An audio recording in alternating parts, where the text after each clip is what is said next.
So जावामध्ये काही गोष्टी तुम्हाला लक्षात ठेवाव्याच लागतील. जसं जावा ही आपली केस सेन्सिटिव्ह लँग्वेज आहे का, तर याचं उत्तर आहे यस, जावा ही आपली केस सेन्सिटिव्ह लँग्वेज आहे. जर आपण एसक्यूएलबद्दल बोललो तर एसक्यूएल ही आपली केस सेन्सिटिव्ह नाही. जर तिथे आपण काही कॅपिटलमध्ये लिहिलं आणि काही स्मॉलमध्ये लिहिलं तर त्याला काहीच फरक पडणार नाही. बट जावामध्ये आपल्याला खूप मोठा फरक पडणार आहे. एक्झाम्पल म्हटलं तर ते एक्झाम्पल आहे बघा, जसं हॅलो वर्ल्ड जे आहे हे इथे तसा हा जो एच आहे हा कॅपिटलमध्ये आहे आणि इथे बघा हा जो हॅलो वर्ल्ड आहे यामध्ये आपला एच स्मॉलमध्ये आहे. तर असं म्हटलं जाणार का की हा वाला हॅलो वर्ल्ड हा सेम आहे ॲज हा वाला हॅलो वर्ल्ड? तर असं बिलकुल नाही आहे. दोघांना आपण वेगळं ट्रीट करण्यात येणार आहे. हे दोन्ही सेम नाही आहे कारण की इथे हा जो एच आहे हा कॅपिटलमध्ये आहे आणि इथे हा जो एच आहे हा स्मॉलमध्ये आहे.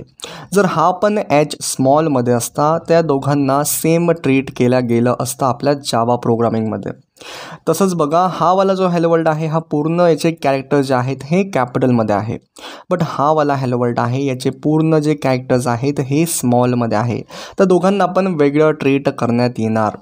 Hello world is not same as the hello world, म्हणजे यावाला हॅलो वर्ल्ड सोबत जसं हा वाला हॅलो वर्ल्ड सेम ट्रीट केल्या जाणार नाही. सिम्पल याचा हेच म्हणणं आहे. तसंच बघा जे आपण जसं स्पेसेस वगैरे देतो, व्हाईट स्पेसेस असतात बघा आपल्या प्रोग्रामिंगमध्ये कोडमध्ये, तर आपण कुठे पण समजा व्हाईट स्पेस वगैरे दिली तर त्याला काहीच अर्थ नाही आहे, मिनिंगलेस आपण त्यांना म्हणणार.